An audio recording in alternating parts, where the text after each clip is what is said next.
한 젊은 대학 교수가 있었는데 이분이 가정에 관한 그 논문을 쓰게 되었습니다. 그래서 사람들이 추구하는 그 가치관이 뭔가 하는 것들을 알아보기 위해서 길거리에 나가서 설문조사를 했어요. 종일 동안 마이크를 갖다 대면서 선생님은 또 당신은 이 세상에서 무엇을 가장 소중한 가치로 여깁니까? 하는 질문을 했습니다. 그러는 가운데 하루 종일 지나면서 이 5가지 단어가 귀에 쟁쟁한 것, 머리에 새겨졌습니다. 그 5가지 단어는 뭐냐면 사람들이 가장 많이 남긴 말이 이 5가지 단어였습니다. 첫째로는 평화라는 말이고, 또 안식이라는 단어고, 사랑이라는 단어고, 희망이라는 단어고, 그리고 믿음이라는 단어였습니다. 어떤 사업가를 붙들고 물어봤습니다. 이 세상에서 가장 소중한 가치관이 뭐라고 얘기합니까? 이 사업가가 그는 믿음이라고 생각합니다. 왜 그렇게 생각합니까? 하니까 믿음이 있어야 투자할 수도 있고 신뢰할 수도 있고 이 사회가 유지되지 않겠습니까? 그래서 저는 믿음이 가장 귀한 가치라고 생각합니다. 그렇게 얘기합니다. 한 고등학교 다니는 학생을 붙들고 물어봤습니다. 학생은 무엇이 가장 소중한 가치라고 생각해요? 하니까 입시 준비에 바쁘고 시달리면서 스트레스를 많이 받지만은 희망이 있기 때문에 견딜 수가 있습니다. 희망이 가장 귀중한 가치라고 대답을 합니다. 그리고 이제 길을 가던 한 쌍의 젊은 남녀를 붙들고 물어봤습니다. 그 남녀는 이구동성으로 뭐라고 얘기했을까요? 사랑이라고 대답을 했습니다. 사랑이 가장 귀중한 가치입니다. 또 지나가던 휴가 나온 군인 아저씨가 있었습니다. 군인에게 물어봤어요. 어떻게 뭐가 가장 귀중한 가치라고 생각합니까? 그러니까 그거는 세계 평화입니다. 세계 평화가 중요합니다. 군인이 생각하기에 평화로우면 전쟁도 안 일어나고 싸움도 없겠죠. 그래서 평화가 중요하다고 얘기를 합니다. 또 한 일에 지친 노동자에게 물어봤습니다. 뭐가 제일 소중한 가치라고 생각합니까? 하니까 뭐 저는 다른 거 그냥 쉬는 겁니다. 안식이 필요합니다. 그렇게 얘기하더라는 거예요. 그래서 5가지 단어, 믿음, 희망, 사랑, 안식, 평화, 이 5가지 단어가 내려서 떠나지 않는 겁니다. 하루 동안 많은 사람과 인터뷰하는 가운데 가장 많이 들었던 단어예요. 온종일 인터뷰한다고 피곤한 몸을 이끌고 집으로 들어오는데 살며시 초인종을 눌렸습니다. 초인종 소리가 나니까 집에 있는 우리 딸이 달려 나오면서 아빠 오셨어요 하고 어깨에 그냥 매달리는 거예요. 어깨에 매달리는 여기에서 이 젊은 교수는 뭘 느끼는가 하면은 믿음을 느낄 수가 있었습니다. 이 아이가 이 아빠를 이렇게 신뢰하고 밀어 달리는구나. 여기에서 아들 모습이 나오는데 아빠 오늘 학교에서 시험 봤는데 내가 우리 반에서 2등을 했어요. 그런 얘기합니다. 이제 아빠는 그 아들이 2등했다고 하는 말 속에서 희망을 발견했습니다. 그러면서 사랑하는 아내가 나왔습니다. 그리고 오늘 길거리에서 인터뷰한다고 했는데 얼마나 수고가 많아서 살며시 따뜻한 남편의 손을 잡아주면서 가방을 들어줍니다. 뭐가 느껴져요? 그런데 한 번도 없으셨어요. 그럼 뭐가 느껴졌을 것 같아요, 여러분? 거기서 사랑이 느껴지죠. 이 아내의 친절한 말과 남편 손을 잡아주는 거기에서 따뜻한 사랑을 느낄 수가 있었습니다. 좀 더 이제 말로 들으니까 방에 있던 어머니가 거실로 나오면서 얘야 오늘 하루 종일 참 수고 많았지.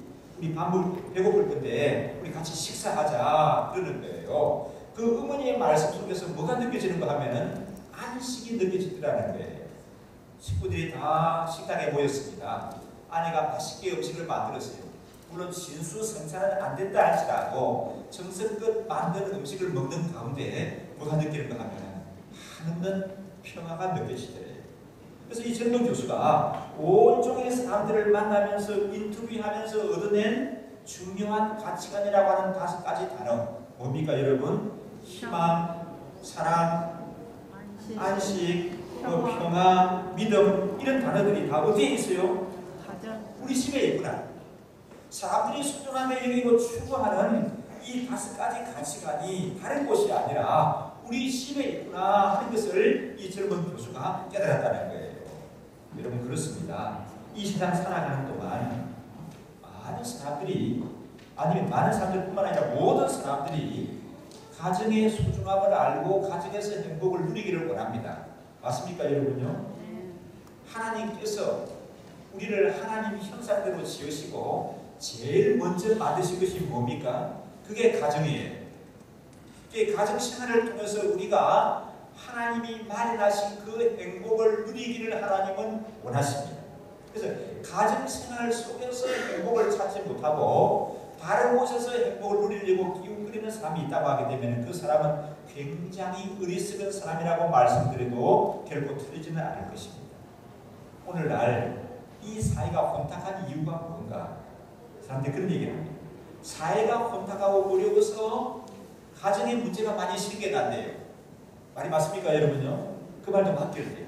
그러나 그 말보다 더 많은 말은 뭔가 하면은 이 가정이 많이 문제가 생기기 때문에 사회가 더 혼탁하다는 거예요. 이 말이 저는 더 맞다고 생각이 돼요. 나라가 안전 가운데 세워지는 것도, 건강한 교회가 세워지는 것도, 성도들의 가정이 이 사회의 가장 기초적인 단위가 되는 가정이 건강하고 행복하게 세워지게 될 때 건강한 교회, 행복한 사회, 아름다운 나라가 이루어지게 되어지는 줄 믿습니다. 가정이 행복하게 세워지지 않는다고 하게 되면 아무리 나라의 산업이 발달하고 경제가 발달하고 국방력이 세워진다 할지라도 그 나라는, 그 사회는 건강하게 세워질 수가 없습니다. 가정이 그만큼 소중한 거예요. 사람들이 모두 가정의 행복을 누리려고 원하죠. 가정에서 행복을 찾기를 원합니다. 지난 시간에도 가정에 대해서 말씀을 드렸는데, 그럼 지난 시간 뒤에 갔습니까? 가정의 행복은 수동입니까? 자동입니까? 지난 시간에 말씀드렸는데, 수동입니까? 자동입니까? 수동이에요. 가정의 행복은 결혼을 했기 때문에 사랑하는 청춘 남녀가 만났기 때문에 저절로 행복해지는 것이 아니에요. 행복한 가정생활을 만들어 나가야 하는 겁니다.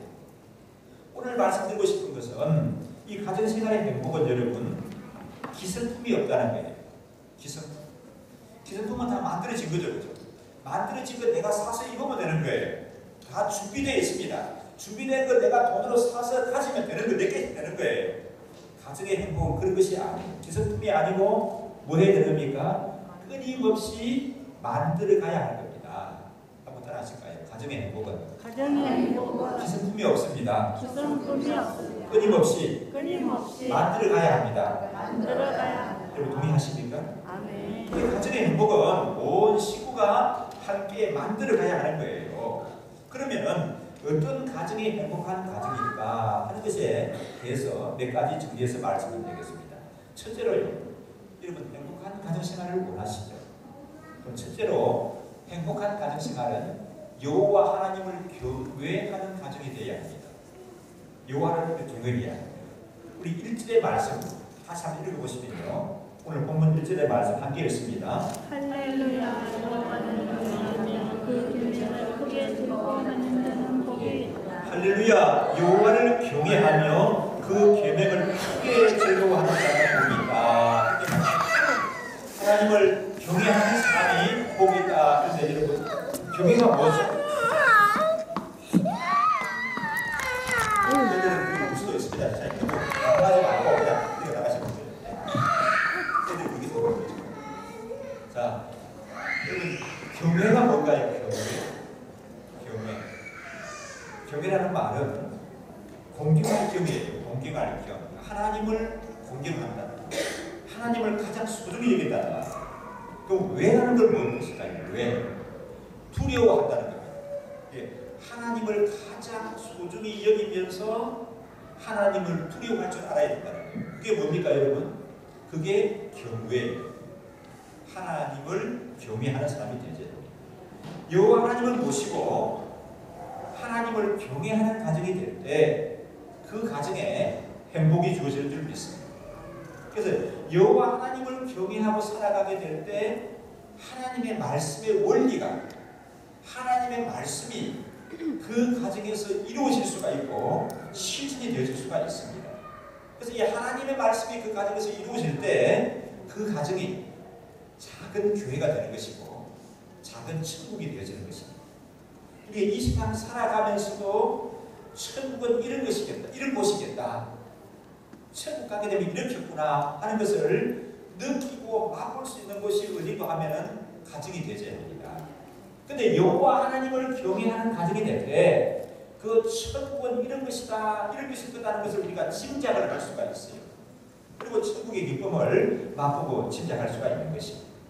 자, 결혼 주례를 종종 부탁을 받는데, 결혼을 주례하게 되면은 저는 본문을 어떤 본문을 쓸까, 여러 가지 본문이 있는데 시편 128편만큼 좋은 본문이 없는 것 같습니다. 그래서 여러분 그 본문을 자주 사용하게 되거든요. 한번 읽어보실까요? 몇 장 넘기시면 뒤에 시편 128편 한번 보십시오.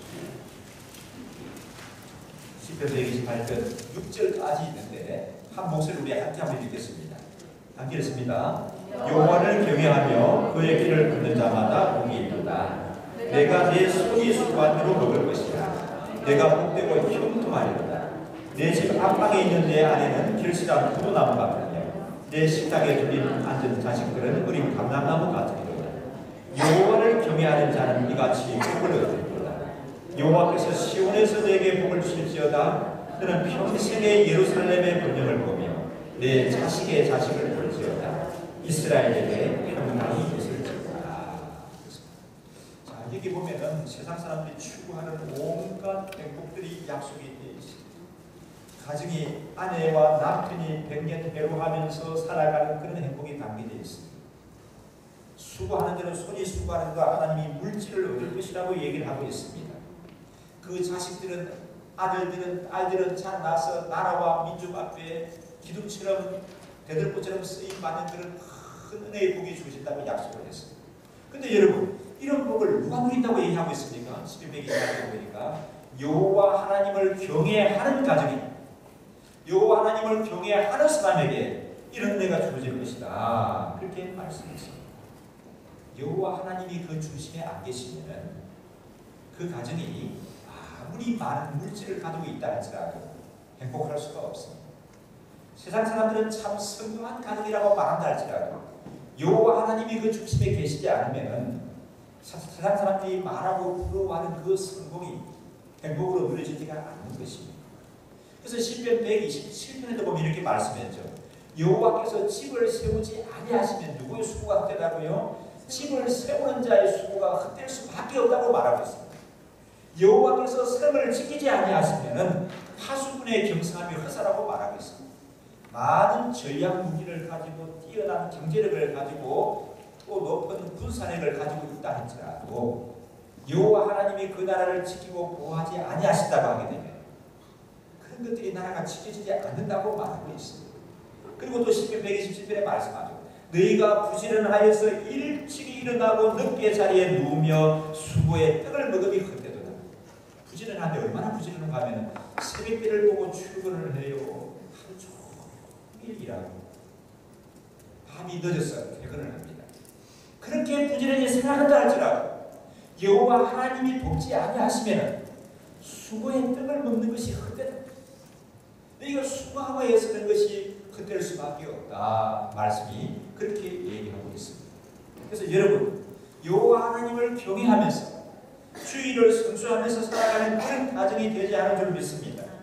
그 가정에 하나님이 복을 주시고 그 하나님이 수고하는 그 모든 것들이 아름답게 열매 맺게 하시고 그 자녀들을 복 주시는 역사가 나타나게 되는 줄 믿습니다.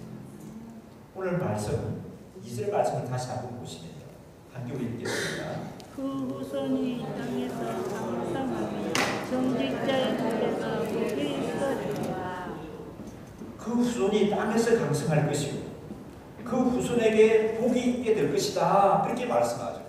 여러분, 이 땅에 이게 보인 분들이 우리 몇 사람의 젊은 분들을 빼놓고는 대부분이 다 아버지 어머니십니다. 그리고 이 아버지 어머니의 가장 큰 소원이 뭐냐 물어본다면 대부분 다 뭐라고 대답하실 수 있죠? 뭐예요? 뭐 특별한 경우를 당하는 사람들 아니라고 하게 되면 대다수의 아버지 어머니의 소원은 물어보면 다 자식들이에요. 그렇죠? 기도 제목을 물어봐도 자식들이에요. 여러분들이 연초에 저에게 10개씩 기도 제목을 적어내라고 하는데 보게 되면 거진 다 자식들에 관한 제목이 뭐 반 이상이에요. 그게 잘못됐다는 게 아니라 그게 맞는 거예요. 부모니까 그럴 수밖에 없죠. 그럼 이 세상의 모든 부모의 소원은 자녀들이 잘 되는 건데 어떻게 해야 자녀들이 잘 되는 거예요? 어떻게 하든지 내가 안 묻고 안 쓰고 돈을 모아서 자식들에게 많이 물려줄수록 자녀들이 행복할까요? 아니.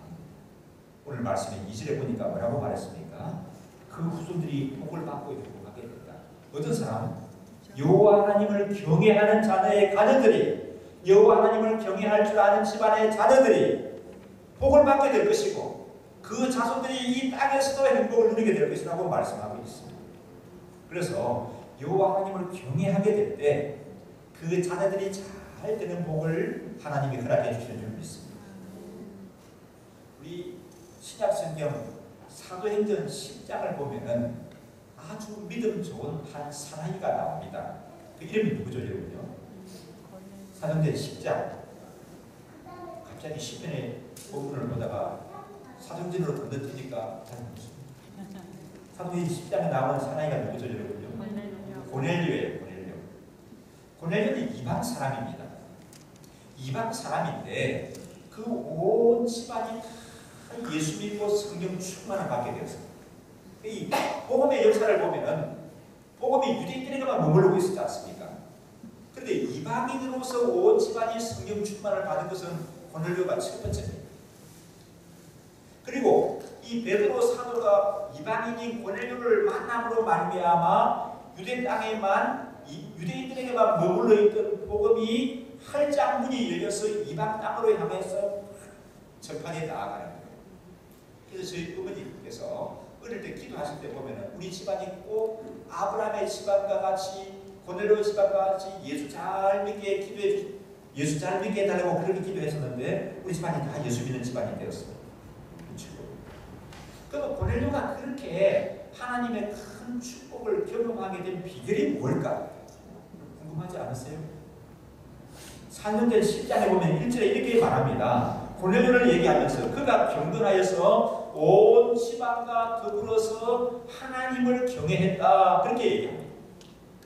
고넬료를 얘기하면서 그는 온 지방과 더불어서 하나님을 경외할 줄 아는 사람이었다고 얘기를 합니다. 그런 고넬료가 그 집안에 그런 하나님의 놀라운 복이 주어졌습니다. 가정 사역을 하는 유명한 분이 계신데 그분이 이런 얘기를 하시더라고요. 사람은 IQ가 높은 사람보다도 그릇이 큰 사람이 성공할 가능성이 훨씬 많대요. IQ가 높은 사람, 그릇이 큰 사람, 누가 성공한다고요? 그릇이 큰 사람이 훨씬 쓰임받고 크게 성공할 가능성이 많다는 겁니다. 이 말을 생각해 보니까 굉장히 납득이 되어져요. 공감이 되어져요. 사람은 여러분, 물론 IQ도 좋고 그릇이 크면 더 좋지만 두 개 중에 어느 것이냐 하게 되면 그릇 큰 쪽을 택하는 것이 좋습니다. 그러면 큰 그릇이 되어야 되는데 큰 그릇은 어떻게 만들어지는 것일까요? 큰 그릇은 어디서 만들어지는 것일까요, 여러분? 죄송합니다만 큰 그릇은 학원에서 만들어지는 것이 아니에요. 큰 그릇은 학교 교육보다는 가정에서 부모에 의해서 만들어진다는 얘기를 하고 있습니다. 큰 그릇으로 빚어지는 것은 누구에게서 가장 영향을 받느냐 하게 되면 학교 선생님이나 과외 선생님이나 학원 선생님이 아니라 부모님이라고 얘기를 합니다. 저는 이 말도 굉장히 공감이 갑니다. 부모님에 의해서 부모님의 영향 아래서 가장 큰 그릇으로 빚어진다는 겁니다. 그릇이 커야 하는 겁니다. 하나님은 그릇대로 사용하십니다. 우리 역사나 주위에 보게 되면 참 어려운 환경 속에서 자라났지만은 큰 그릇으로 빚어져서 큰 그릇으로 쓰임 많은 사람들이 많습니다. 그 대표적인 분들은 누구를 들 수가 있나요? 어제 여러분 가보셨잖아요. 그 남북 한선 남북 스님 같은 분 참 큰 그릇이죠. 그렇게 뭐 누구같이 대학을 졸업을 하고 예고를 갔다 오고 뭐 그러지 못했잖아요. 뭐 좀 서당에 그래도 가난해가지고 서당에 다닐 수가 없어 어깨너머로 이렇게 어깨너머로 그거 양반집 애들 공부하는 걸 배우다 받았습니다. 그리고는 우리나라에서 처음으로 세워진 영어학교에 다닌 게 8개월인가 다녔어요. 배우면 그게 다예요. 그런데 외국에 가서 뭐 박사를 하고 박사 포닥을 하고 뭐 학위를 몇 개 받아온 사람보다도 우리나라에 큰 영향을 미치는 존경받는 그런 어른으로서 쓰임받는 것을 봅니다. 그릇이 큰 거예요. 그릇이 큰 그릇이 어디서 빚어지는 거라고요? 누구에게서 영향받는 거라고 여러분요? 부모님에게 제일 영향을 받고 가정에서 제일 많이 받아보신다고 말하고 있어요. 우리 주위에 보면은 부모로부터 물려받은 것 많아요. 부모로부터 물려받은 것 많고 부모가 너무 뒷바라지도 잘 해줬습니다. 흔히 말하는 대로 금수저예요. 금수저. 금수저로 살아가면서 저 사람은 뭐가 부러울까? 뭐가 아쉬운 것이 있을까? 나 저 사람 한 10분의 1만 가졌어도 좋겠다. 어떻게 저리 복이 많나? 그렇게 비슷할지 모르는데 그런 사람들이 요즘 사회에 우리를 일으키고 아픔을 끼치는 경우를 볼 수가 있습니다. 이 뭘까 이게? 그릇의 차이라고 생각이 되어져요. 좀 그 사람이 그릇이 조금만 크다고 하게 되면은 그런 좋은 여건과 환경을 가지고 사회와 나라와 민족 앞에 또 다른 사람들 앞에 그 아름다운 것들로 쓰임 받을 수가 있을 터인데 많은 것을 가졌음에도 불구하고 그릇이 작으니까 그 모양이에요. 그릇이 작으니까 비난을 받는 겁니다. 그릇이 작으니까 주위 사람들에게 오히려 아픔을 끼치는 것을 볼 수가 있어요.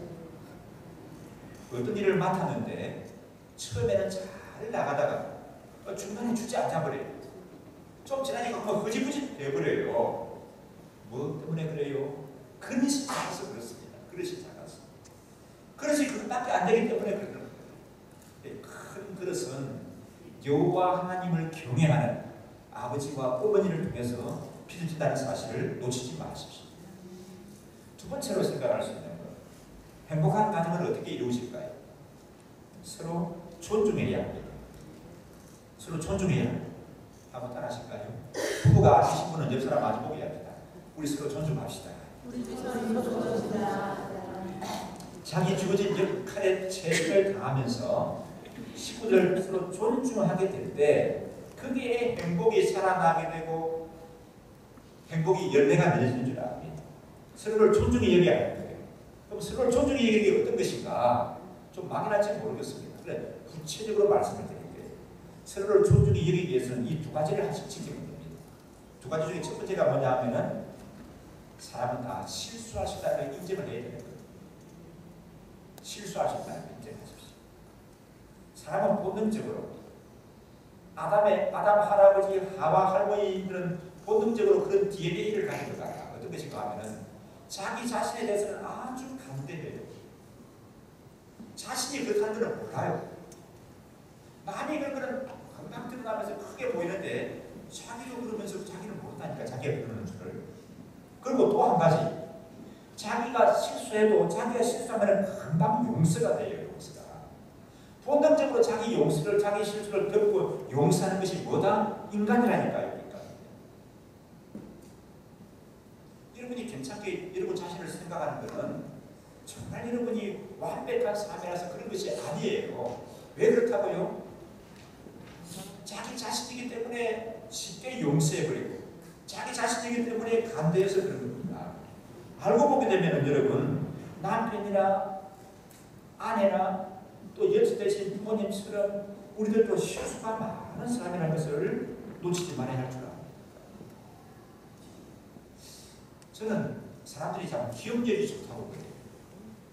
저도 기억력이 좋다고 되게 자신감을 가졌어요. 그래서 뭐 어디다가 뭘 놓고 온다든지 뭘 잊어버린다든지 이런 걸 나는 나한테는 없는 일이다. 그렇게 생각하고 살아요. 그 전에는 어릴 때는요, 용돈을 받으면요, 지갑에 돈 2,000원 들었고 오른쪽 호주머니에 200원, 왼쪽 주머니에 500원, 바지 주머니에 300원 들어있는 걸 다 내가 알고 있었다니까요. 요즘은 모르겠어요. 제 아내가, 죄송합니다만 제 아내 얘기를 해서 집에 가서 나한테 모르지만 그래도 저는 예를 들고 싶어요. 휴대폰을 찾는다고 그래. 여보 내 휴대폰 좀 보고 안 돼. 좀 전화 좀 그래서 좀 해보래. 아니 맨날 무슨 휴대폰을 그렇게 일부러 찾냐. 그걸 그 기억을 못해요. 나이가 얼마 안 들으면서 그러니까 젊은 사람이 그러죠. 제 아내가 젊으니까요. 근데 제가 어떤 때 휴대폰을 어떻게 모르겠어요. 어떤 때는 교회 오면서 운전하다 보니까 휴대폰을 안 가져온 거야. 그러니까 시동 끄고 다시 집에 가서 가져다 올 때도 있거든요. 내가 그렇다는 걸 몰라요, 내가. 왜 그래요, 여러분요? 나이가 들어가서 그러는 게 아니라 사람은 원래 그렇습니다, 인간은. 자기 자신이 잘못하는 걸 몰라요. 그래서 뭘 인정하라고요? 사람이 누구나 다 뭐 한다? 실수하는 존재. 그러니까 아내가 실수할 때 정신을 어디다 두고 있기 때문에 그러냐? 그렇게 생각하지 마시고 어떻다고요? 사람은 다 실수합니다. 남편이 뭔가 실수할 때 어떻게 되는 겁니까? 정신을 어디다 두고 그러는 거예요. 요즘 정신이 어디에 팔려 있어요. 그렇게 말하면 안 돼요. 그럼 어떻게 해야 됩니까, 여러분? 사람은 다 뭐 할 줄 안다고요? 실수할 줄 압니다. 그것을 용납할 줄 알아야 서로를 존중하게 되죠.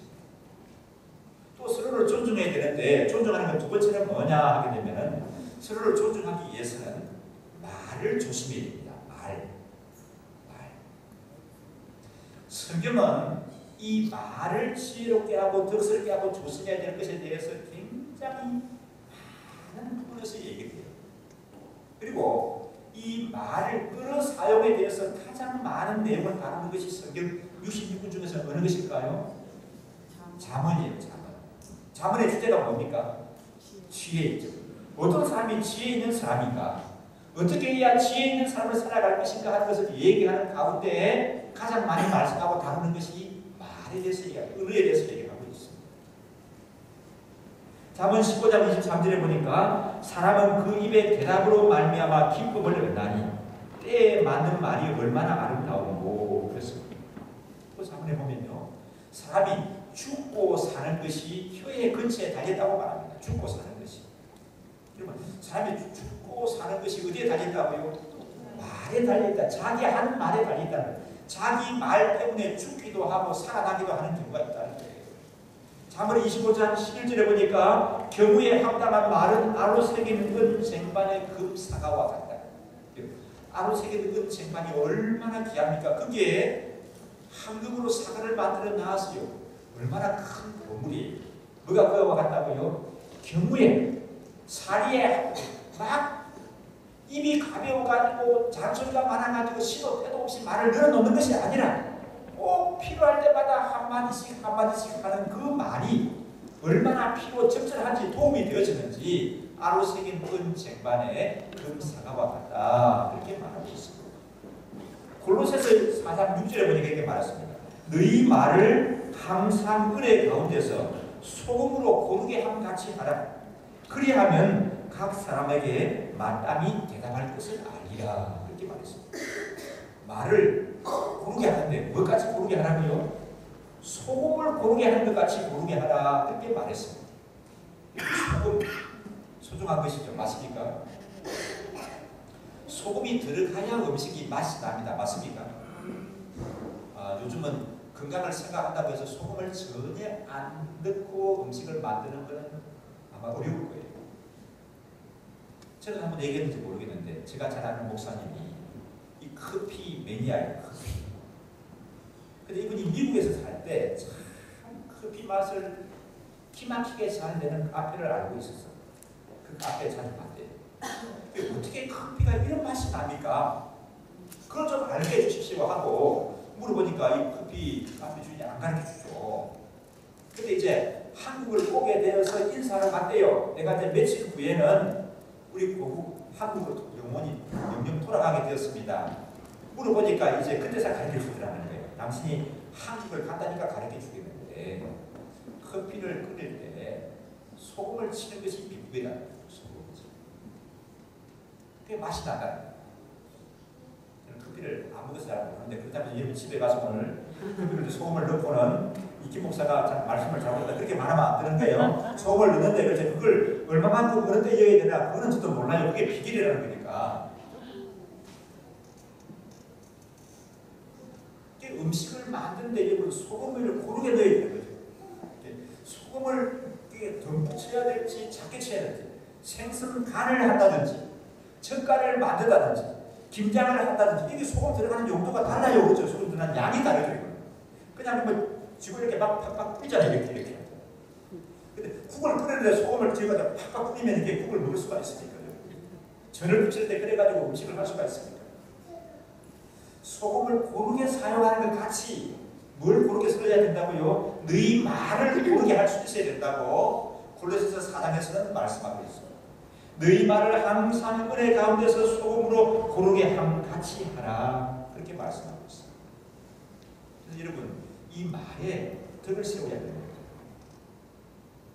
매일 새벽에 가서 새벽에 교회 와서 기도하실 때마다 아니면 일찍 일어나서 하루 일과를 시작하실 때마다 이렇게 기도하십시오.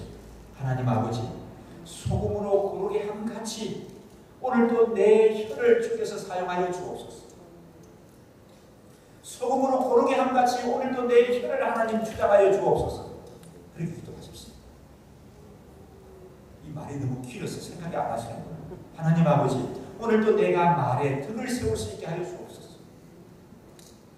오늘도 내가 내 혀로 덕을 세우는데 소용되는 말을 하게 하여 주옵소서. 그렇게 기도하시기를 바랍니다. 부부 간에 가깝기 때문에 그냥 나오는 대로 생각대로 말을 해도 된다고 생각하시면 된다 안 된다? 왜 안 되죠? 왜 안 돼요? 그러면 부모 자식 간에도 너무 가까운 사이 아닙니까? 그러니까 남의 자식이기도 못하지만 내 자식이기 때문에 그냥 내 하고 싶은 대로 얘기하면 된다 안 된다? 왜 안 되죠? 여러분 가까운 사이일수록 말을 조심해야 돼요. 다른 사람이 말하는 건 괜찮아요. 근데 가까운 사람이 말을 하기 때문에 나에게 상처가 되고 감정을 상하는 거예요. 차 타고 지나가는데 또 옆에 차 타고 지나가더니 뭐라고 막 끌면서 지나가요. 그러면 어떡하죠? 그것 때문에 내가 열받아가지고 밤에 잠이 안 와요. 그래요? 그 사람도 그렇네 하고 그냥 지나가고 잊어버리잖아요. 지나갔는데 시작해서 막 사람들이 들고 막 싸우면서 막 뭐라고 합니다. 막 크게 소리 지르고 막 뭐라고 그래요. 그 때문에 여러분 상처 받습니까? 나하고 상관없는 사람이기 때문에 뭐라고 해도 상처가 안 돼요. 그런데 아무런 상관없는 사람이 아니라 나의 가장 가까운 사람, 내 가장 귀중한 사람이 나에게 뭐라고 하는 거예요. 이게 상처가 되고 이게 감정을 상하게 하는 거예요. 그래서 이 가까운 사이일수록 말을 소금으로 고르게 함같이 잘해야 되는 거예요. 그래서 부정적인 말을, 비난적인 말을 하는 대신에 칭찬의 말을 하고 격려하는 말을 하시기를 바랍니다. 격려하시는 말을 하시기를 바랍니다. 이런 말을 통해서 사람들이 세움을 받게 되고 용기를 얻게 되고 힘을 얻게 되죠. 믿음에 열정이 있고 믿음이 좋다고 해서 말을 반드시 잘하는 건 아닙니다. 교회에서 열심히 봉사하는 사람인데 다른 사람에게 말 때문에 상처를 주는 사람들이 의외로 있을 수가 있습니다.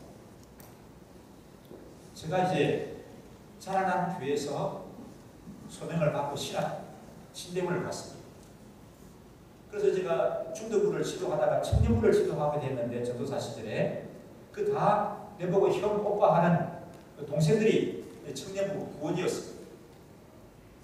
근데 이제 그 청년 남들이 지나다 보니까 그 안에서 어떤 일이 일어납니까? 누가 좋아하고 누구 좋아한다는 이런 얘기를 듣게 됐습니다. 그래서 우리 후배인 그런 형제에게 물었습니다. 야, 너 그 자매 좋아한다는데 근데 뭐 결혼하게 되냐 하니까 아니에요. 결혼까지 생각 안 해요. 왜 그러는데? 사람들도 결혼한다고 그러던데 하니까 아니래요. 그러면서 하는 얘기가 뭔가 하면은 그 자매가 교양 있고 참 교수로서는 저도 마음이 상당히 끌립니다. 근데 한 가지 내가 꺼내지는 게 있는데 그게 뭐냐 하면은 형 알잖아요. 그 어머니 알잖아요. 그 장모님 된 사람. 그분이 근사님이거든요. 그 근사님이 참 은사가 많아요. 참 똑똑하고 가르치기도 잘하고 봉사도 잘하고 나 어려운 거 그냥 못 보고 지내. 도와줘도 잘하는 사람. 근데 이분의 단점이 뭔가 하면은 말을 못 찾는 거예요. 딱딱 바른 소리 하는 거예요. 애들에게도 바른 소리 탁 하는 거예요. 그 사람들이 좋아하겠습니다. 그 교회 봉사도 많이 하지 똑똑하지 은사도 있는 사람이지. 남 돕기도 잘하지. 잘하는데 이 말을 딱딱 이렇게 하는 거니까 그 말에 상처를 받는 거예요.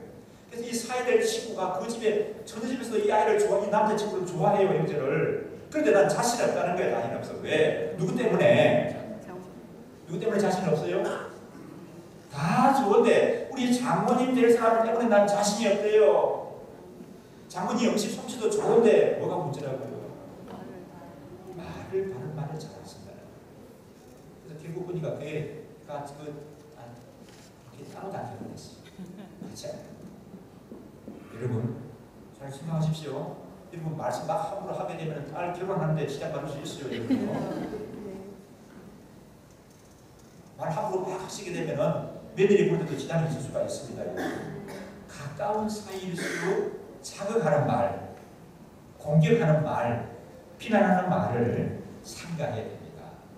격려하는 말을 하십시오. 칭찬의 말을 하시기 바랍니다. 사람은 어떤 사람들의 말에 상처를 받는다고요? 가까운 사람. 멀리 있는 사람, 나하고 상관없는 사람 말하는 걸 그건 상처 안 받아요. 심지어는 그 사람하고 내가 싸웠다 할지라도 돌아서게 되면 잊어버리는 겁니다. 그러나 가장 가까이 있는 사람에게는 그 말이 오랫동안 상처로 남는다는 사실을 놓치지 마시기 바랍니다.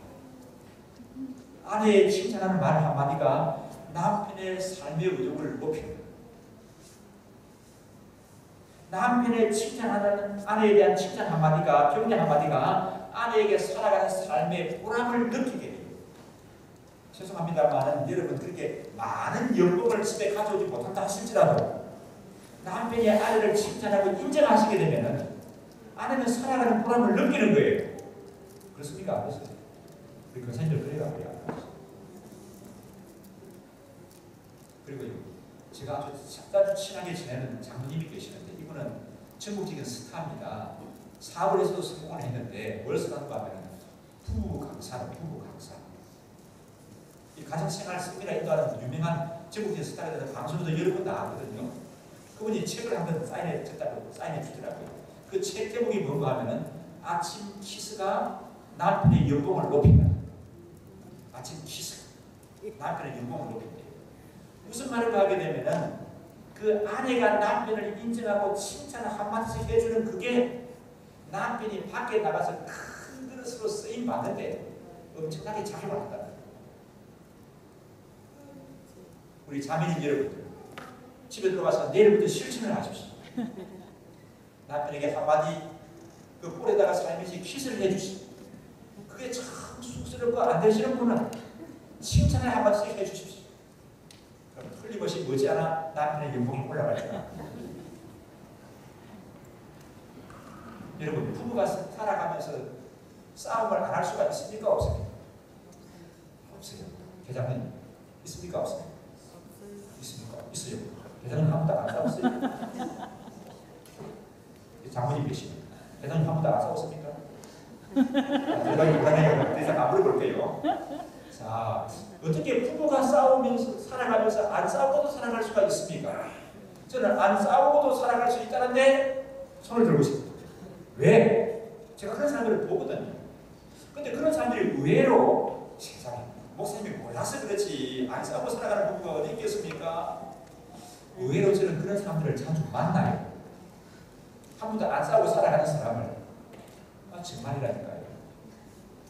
근데 그런 사람들, 저도 나름대로 가정생활에 대해서 좀 관심을 가지고 있거든요. 그래서 나름대로 제가 분석한 게 그러면 한 번도 안 싸우고 살아간다는 사람들이 공통적으로 부르짖는 얘기가 뭘까? 공통점이 있습니다. 그게 뭔지 아십니까? 그분들 이렇게 얘기해요. 서로 사랑하며 살기에도 짧은 인생입니다. 언제 싸우면서 살겠나? 언제 싸울 시간이 있는가? 전혀 공감이 안 되세요, 여러분. 따라하세요. 사랑하며 살기에도 짧은 시간입니다. 그래서 이제 싸울 시간이 없습니다. 그렇게 따라해요. 다시 사랑하며 살기에도 짧은 인생입니다. 그래서 우리는 싸울 시간이 없습니다. 시간이 아까워요. 뭔 시간이 아까워요? 어떻게 그게 가능하겠는가? 여러분 그렇게 살아보시면은 그게 그 말이 가능한 삶을 살아갈 수 있도록 성령 하나님이 도와주시고 은혜 베풀어 주실 줄 믿습니다. 부부는 싸우면서 정이 드는 거지 싸울 수밖에 없지. 뭐 그래도 싸우십니다. 화해하시길 바라고요. 아예 안 싸우는 것이 좋죠, 여러분. 안 싸우면서 사는 것이 가능한가? 가능하다, 불가능하다? 여러분 자신을 물어보는 게 아니고요. 원래 가능한 겁니까? 불가능한 겁니까? 가능한 거예요. 가능한데 내가 실제로 못하고 있을 뿐이지. 존중할 때. 어떻게 하는 게 존중하는 거라고요? 두 가지. 실수를 인정하십시오. 그 다음에 또요? 말을 조심해야 되는 거예요. 그러면 여러분 아마 자주 싸우는 분도 그 싸움이 3분의 1로 확 줄어들게 되고 있습니다.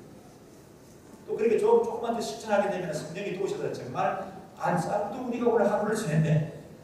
이번 주간에는 신기하게도 여러분 하루도 안 싸워서 우리가 아니야 일주일 아니야 한 달 동안 안 싸워서 그런 일들을 여러분 겪게 되게 될 줄 믿습니다. 세 번째로 행복한 가정은 어떻게 이루어지는가? 행복한 가정은 주의 이름으로 축복하는 가정이 돼요. 주의 이름으로 축복하십시오. 성경에 보면은 이스라엘 민족의 제사장들이 나옵니다. 그 제사장들은 그 하나님의 말씀을 전하고 그 백성들을 축복하는 사람들이에요. 그런데 오늘날 우리 가정의 제사장이 누굽니까?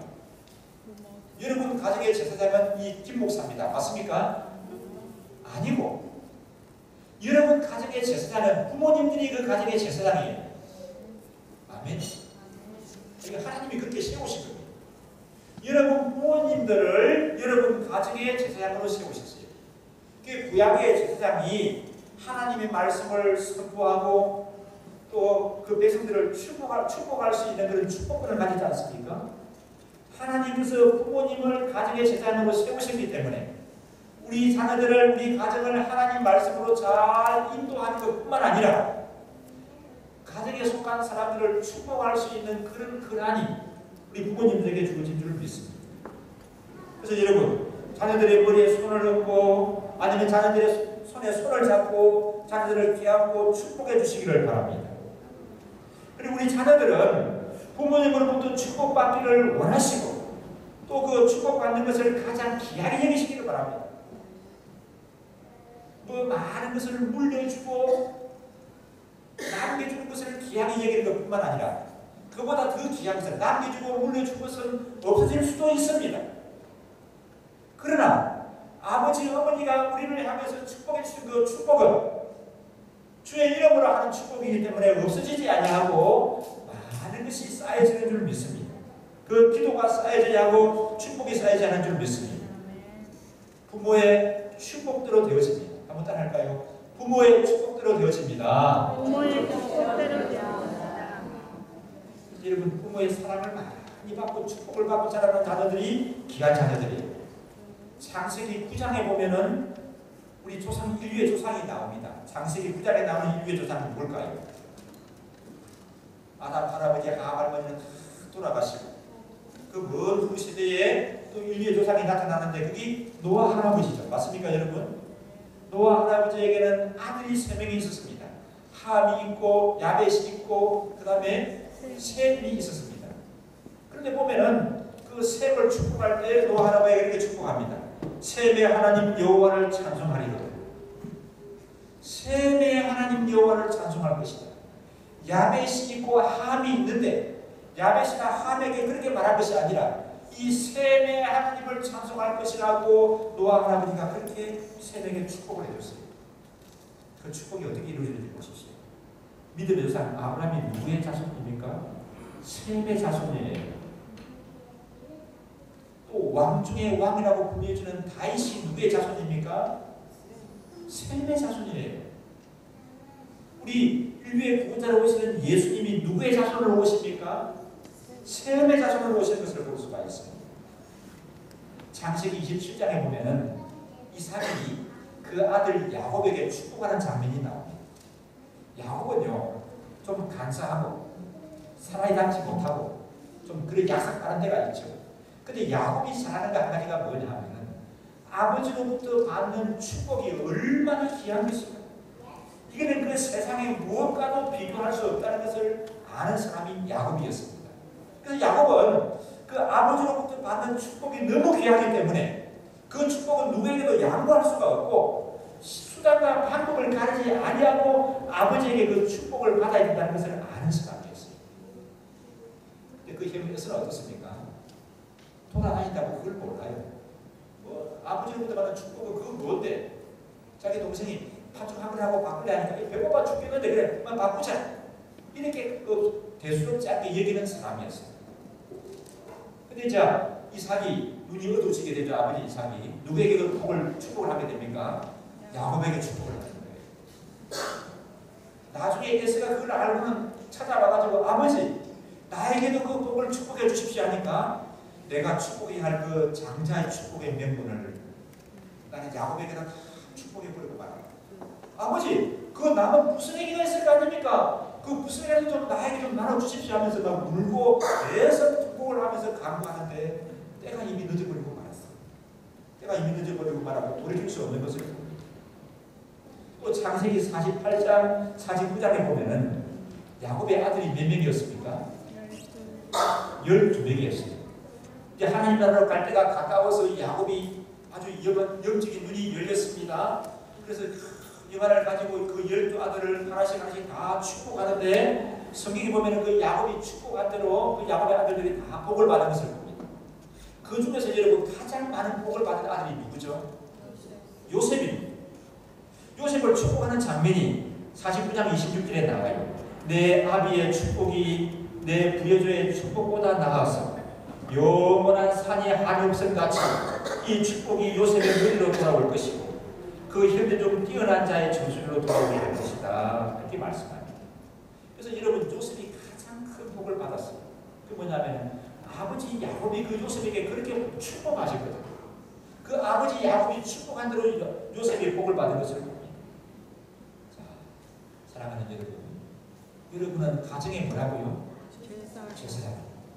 여러분 자신을 가리켜 얘기하시죠. 나는 가정의 제사장이다. 나는 가정의 제사장이다. 주의 이름으로 가정을 믿음으로 지켜나가는 것뿐만 아니라 또 주의 말씀으로 지켜나가는 것뿐만 아니라 집안 사람들을 주의 이름으로 축복하는 그런 성도들 되시기를 주의 이름으로 축원합니다.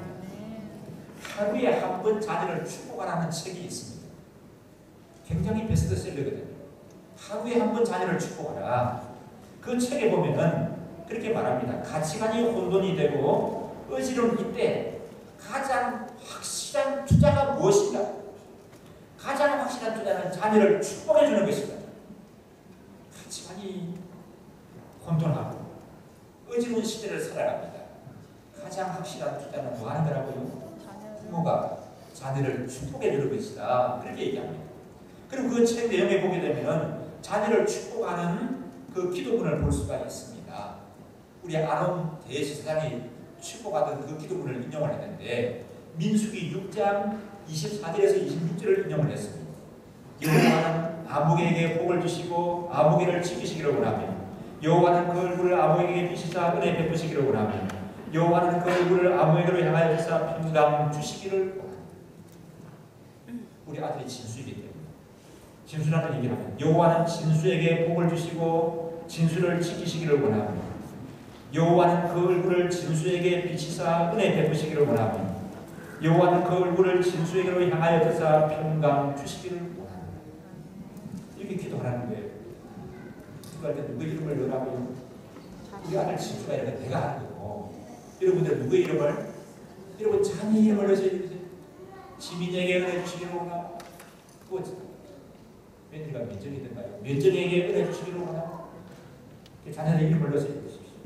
우리 오건사님도 우리 성준이에게 은혜 주시기를 원하고 우리 정미에게 은혜 주시기를 원하고 우리 사회 기승이에게 은혜 주시기를 원하고 그렇게 기도하십시오. 이게 너무 길어서 잘 모르겠다. 민수기 6장 24절부터 26절을 펴놓고 그냥 그 대백사가 나올 때마다 자기 자식의 이름을 바꿔서 읽으시면 됩니다. 그래도 나는 그걸 잘 못하겠다. 그러시는 분은 이렇게 기도하십니다. 간추려서 주님께서 우리 아무에게 축복하여 주옵소서. 주님께서 우리 아들을 아무에게 축복하여 주옵소서. 우리 하나님 아버지께서 우리 사이 아무에게 축복하여 주옵소서. 그렇게 기도하시도록 됩니다. 아침에 출근할 때 아빠 다녀오고 있습니다. 또 어머니 다녀오고 있습니다. 기하고 그렇게 축복해 주십시오. 성경을 안 가져와서 잘 모르겠거든 어떻게 하라고요. 그냥 축복하는 아들을 뭐 머리에 손을 얹어도 되고 아니면 손을 잡아도 깨안으면 쩌고 하나님 아버지 오늘도 우리 아들 아무에게 복을 주시고 있습니다. 하나님 아버지 오늘도 우리 딸 아무이를 눈동자하지 않으시고 축복하여 주옵소서. 그렇게 기도해 주십시오. 그리고 잠자리에 들었을 때 또 축복해 주십시오. 그 새벽기도 갔다 왔는데 아들이 고이 잠자고 있다고 하게 되면 가서 그 머리에 손을 얹고 그때는 성경을 펴놓고 얘기해도 되겠죠. 그렇게 축복하시고 자녀를 향한 이 축복의 기도는 결코 없어지는 것이 아니고 쌓여집니다. 아버지 어머니의 축복의 기도가 많이 쌓여진 사람, 쌓여진 그만큼 하나님이 복을 주시고 은혜 가운데 붙들어 주실 줄 믿습니다. 그리고 여러분 자녀들뿐만 아니라 아내를 축복하십시오. 남편에 대해서 축복하십시오. 그래서 하루에 일과가 끝났을 때 남편의 따뜻한 손을 잡으면 따뜻이 손을 잡아주면서 남편을 축복하시고 아내를 축복하십시오. 그럼 혹시라도 남편과 아내 사이에 뭔가 맺힌 것이 있고 쌓인 것이 있다 할지라도 그것이 다 치유되고 풀어지는 그런 은혜 하나님이 허락해 주실 줄 믿습니다. 여러분 부모님은 축복의 통로입니다. 한번 따라 하실까요? 부모님은 축복의 통로입니다. 행복한 가정은 기습품이 아니고 만들어지는 겁니다. 여러분 모두가 다 하나님 말씀 안에서 이 아름다운 가정을 이루어가시기 바랍니다. 함께 우리 마음을 모아서 함께 기도하겠습니다. 하나님 아버지 우리 하나님께서 우리에게 행복한 가정을 만드셨습니다. 행복한 가정 생활을 할 수 있도록 예비하셨습니다. 범사의 여호와 하나님을 경외하게 하여 주옵소서. 서로를 존중하게 하여 주옵소서. 실수를 인정하게 하시고 배려할 줄 알게 하시되 포용할 줄 알게 하시고 말에 항상 덕을 세우며 말을 소금으로 거르게 함같이 오르게 하게 하여 주옵소서. 그리고 우리 자녀들을 사랑하는 사람들을 항상 축복하게 하여 주옵소서. 합심해서 함께